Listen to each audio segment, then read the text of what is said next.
Bonjour, je m'appelle Abou Mbri et je vais répondre aux 7 questions de l'étape 2, réflexion vidéo. Alors, question numéro 1. Dans le cadre de mon engagement au sein de l'organisme, j'ai constaté divers éléments essentiels en rapport avec l'éthique professionnelle et le code de déontologie.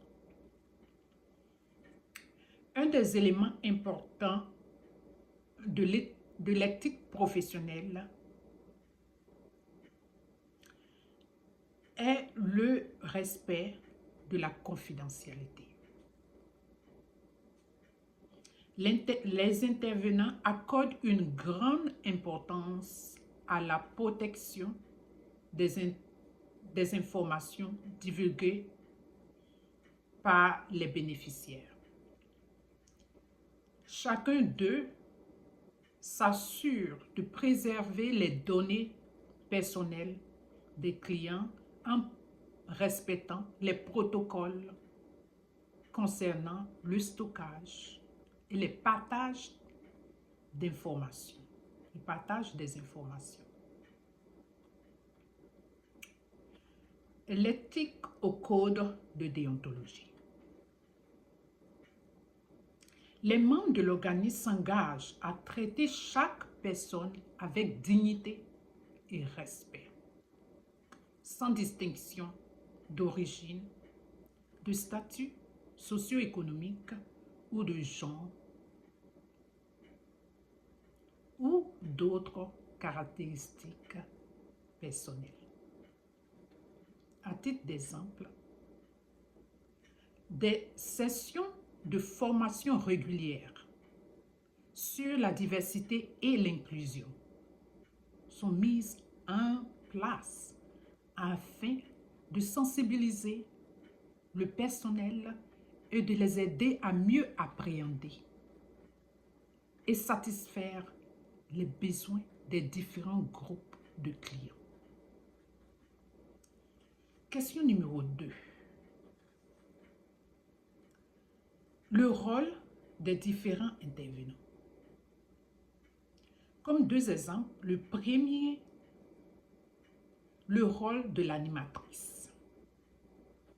L'animatrice joue un rôle essentiel en facilitant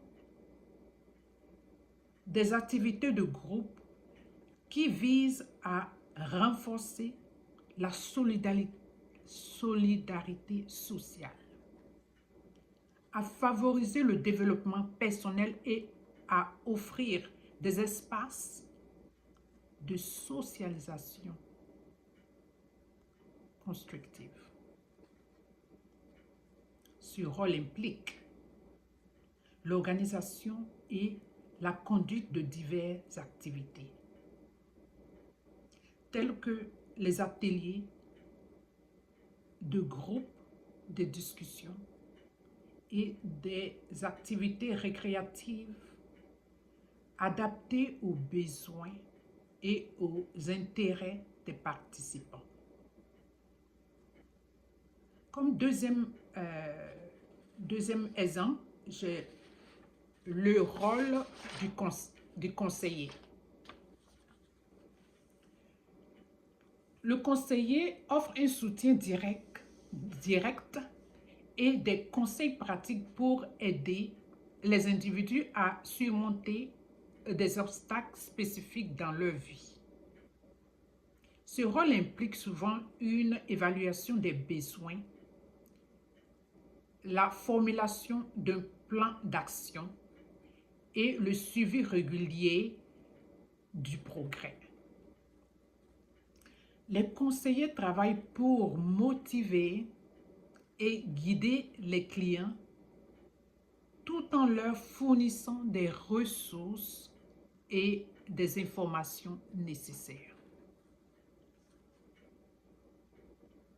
On peut prendre un exemple comme, considérons qu'une personne en situation de chômage de longue durée qui éprouvent des difficultés à retrouver un emploi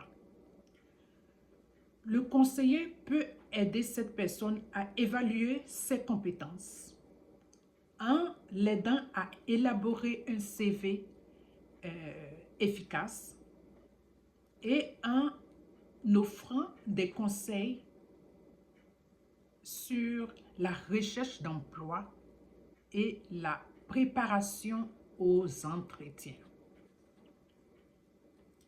En outre, le conseiller peut orienter la personne vers des formations professionnelles et des ateliers de développement de compétences pour améliorer ses chances de trouver un emploi.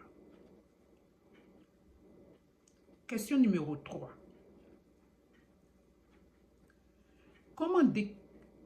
Question numéro 3. Lors de mon implication dans l'organisme, j'ai pu développer et démontrer plusieurs aspects de mon savoir-être professionnel. Voici 2 exemples. L'empathie. L'empathie est une compétence clé que j'ai constamment mise en pratique. Cela signifie non seulement comprendre les sentiments et les perspectives des autres, mais aussi montrer une réelle compassion et une volonté d'aider. En faisant preuve d'empathie, j'ai pu établir des relations de confiance avec les clients. Ils se sentaient écoutés et compris, ce qui les a encouragés à s'ouvrir davantage et à partager leurs préoccupations. Et comme deuxième exemple, le professionnalisme. Le professionnalisme inclut la ponctualité, le respect des délais, ainsi qu'avoir une attitude respectueuse en toute situation. Cela a renforcé la confiance et la crédibilité de l'organisme auprès des clients et des partenaires. Question numéro 4. J'étais responsable de fournir aux clients des services d'assistance, notamment en matière d'hygiène personnelle et de soins physiques. De plus, j'ai contribué efficacement à garantir un service de qualité au sein de mon équipe en tenant à jour le carnet de rapport des soins des patients. Question numéro 5.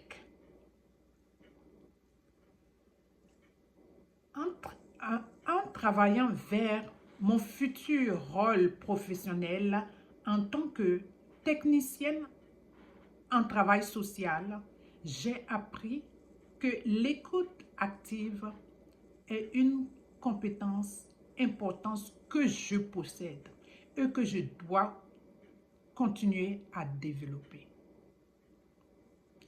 En tant qu'intervenante, créer un environnement de confiance est fondamental. L'écoute active permet aux clients de se sentir entendus et compris, ce qui est important pour établir une relation de confiance. J'ai appris qu'une bonne écoute permet de poser des questions pertinentes l'éclaircissement des malentendus et de garantir que les informations essentielles sont bien comprises.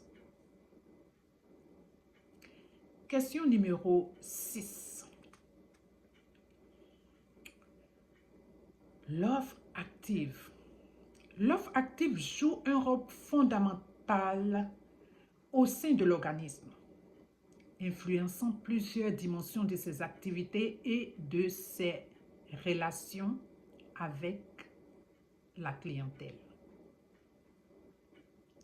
L'offre active nécessite une approche proactive pour s'assurer que les services proposés par l'organisme atteignent ceux qui en ont besoin. Plutôt que d'attendre que les clients sollicitent de l'aide, les intervenants se rendent vers eux,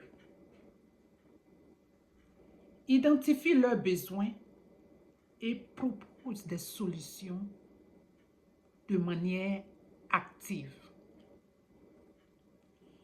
Question numéro 7. Dernière question. Le plus grand apprentissage que j'ai fait lors de mon implication dans le domaine du travail social est l'importance de l'empathie. L'empathie est essentielle et elle s'applique de plusieurs manières dans le travail social. L'empathie permet d'établir des relations authentiques avec les clients. En étant capable de comprendre et de ressentir leurs émotions, je peux répondre à leurs besoins. Lorsqu'on montre de l'empathie, les clients se sentent écoutés et compris, ce qui encourage une communication ouverte et honnête. L'empathie contribue à bâtir la confiance entre l'intervenant et le client.